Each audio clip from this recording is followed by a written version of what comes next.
Սիրելի քաղաքացիներ, վայրկյաններ առաջ ձեր աչքի առջև ես ստորագրեցի TRIP-ի վերաբերյալ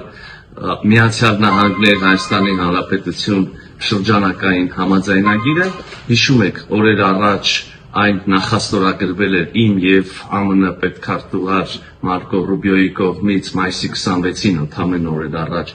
իր Հայաստան կատարած այցի ընթացքում և հիմա ահա պետքարտուղար Ռուբիոն իր ստորագրություններն է դրել համաձայնագրի տակ և ուղարկել է, առաքվել է փաստաթուղթը Հայաստան և այժմ արդեն ես էլ հայկական կողմի ստորագրությունները դրեցի, սրանով հեռավար ստորագրման գործընթացը ավարտված է և համաձայնագիրը պատրաստ է վավերացման։